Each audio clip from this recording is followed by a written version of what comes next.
ఎక్కడి నుంచి వచ్చారమ్మా? బుచ్చంపేట. అమ్మవారి దర్శనానికి ప్రతి సంవత్సరం వస్తుంటారా? మీరు చాలా వరకు మిమ్మల్ని చూస్తున్నాము, అంటే చాలా మందిని చూస్తున్నాము పెద్దవాళ్ళు. ఇక్కడ మీకు ఏదో ముడి కట్టుకొని వస్తుంటారు కదా, దీనిది ఏంటమ్మా? దీని ప్రత్యేకత ఏంటి? ఒడి బియ్యం అంటే అమ్మవారికి ఒడి బియ్యం పోసిపోతాం. ఏమేమి ఉంటాయమ్మా దాంట్లో? అలా కుడుకలు, పోకలు, ఖర్జూర పండ్లు, బియ్యం ఇంటి దగ్గర కట్టుకుంటారా? ఇంటి దగ్గర కట్టుకొని జాకెట్ ముక్క గిట్ట పెట్టుకొని కట్టుకొని వస్తాం. అంటే ఇంట్లో అత్యాధునికమైన టెక్నాలజీతో ఫెర్టిలిటీ ట్రీట్మెంట్ అందిస్తోంది మెడిసి IVF. వాళ్ళందరూ కట్టుకోవాలి అందరు కాదు, మేము నీ దేవుడు ఉన్న వాళ్ళం కట్టుకొని వస్తాం.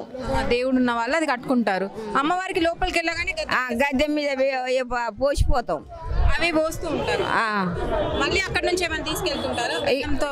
ఆ బెల్లం కూడా మేము తెచ్చి అమ్మవారికి ఒప్పచెప్పి పోతాం.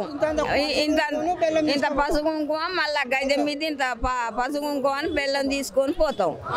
అంటే ఇది ఎందుకు ఇస్తుంటారంటమ్మా? అంటే అమ్మవారికి దర్శనానికి వచ్చినాం కాబట్టి ఆమెకు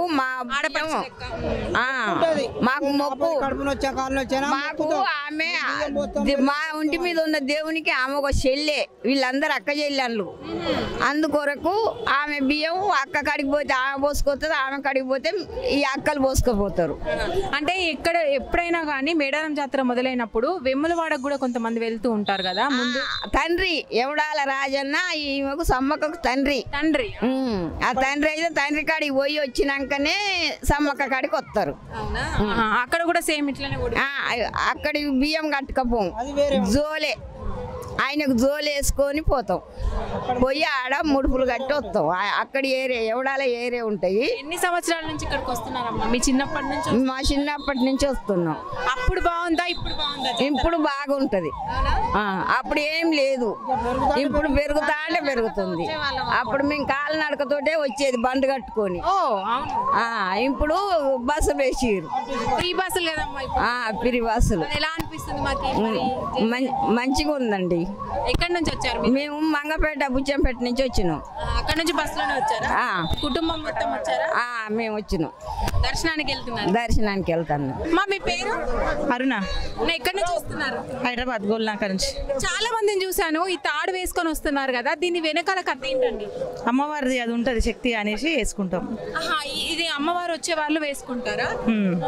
అంటే ఇంటి దగ్గర నుంచే వేసుకొని వస్తారా? లేదు, ఇక్కడ తెచ్చి పూజ చేసి వేసుకుంటాం. అంటే ఇంట్లో ఉంటది, ఇంట్లో ఉన్నది మళ్ళీ తెచ్చి పూజ చేసి వేసుకుంటాం. ఇక్కడికి వచ్చాక పూజ చేసి అమ్మవారి గద్దె వరకు వేసుకొని వెళ్తాం. ప్రతిసారి ఇలాగే వస్తుంటారా? ఎప్పుడు ఇట్లనే వస్తాం. అమ్మవారు వచ్చినప్పుడు ఏమనిపిస్తుంది? చాలా సంతోషం అనిపిస్తుంది. అంటే ఇంత మందిలో మనకి ఎవరికో ఒకరికి అట్లా అమ్మవారు పొందుతుంటారు. ఏముండదు, ఆమె అట్లా అనుకున్నామే ఇంత మందిని పబ్లిక్ ని ఎందుకు అంత సంతోషం చేస్తుంది? ఎవరు సంతోషంగా ఉంటారో వాళ్ళ అమ్మ వాళ్ళందరికీ ఆమె నీడ దీవెన ఉంటది అని నేను అనుకుంటున్నా. ఆమె ఆనందం. ప్రతిసారి ఇలాగే మీరు వేసుకొని వస్తుంటారు? ఎప్పుడు ఇట్లానే ఇంత మా వాళ్ళందరినీ తీసుకొని ఎప్పుడు ఇట్లానే వస్తాం. మేము ఎంతమంది వచ్చారండి?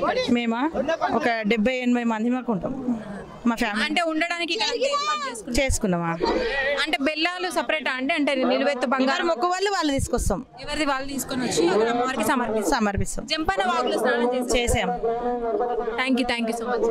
చూస్తున్నారు కదా, వెనకాల మనకి బంగారాన్ని మోస్తూ అంటే నిలువెత్తు బంగారాన్ని తీసుకొని జంపన వాగులో స్నానం చేసిన తర్వాత అమ్మవారి దగ్గరికి వీళ్ళు ప్రయాణం అవుతారు. తర్వాత మొక్కులు అప్పు చెప్పుకుంటూ ఉంటారు. కాకపోతే ఇక్కడ సాంప్రదాయంలో మనకి ఎక్కువ శాతం అమ్మవారు మీదికి వస్తుంది అంటే భావిస్తూ ఉంటారు. అందుకనే ఇక్కడ మీరు చూస్తున్నారు కదా, ఇలాంటి తాడు ఏదైతే ఉందో అది వేసుకొని అమ్మవారి దగ్గరికి వెళ్తుంటారు. వీళ్ళందరూ కూడా అమ్మవారి దర్శనం కోసం బయలుదేరేటప్పుడు ఎవరైతే అమ్మవారి మీదికి వస్తుంది అని అనుకుంటారో వాళ్ళు మాత్రమే ఇలాంటివి ధరించి అమ్మవారి దగ్గర వరకు వెళ్తూ ఉంటారు.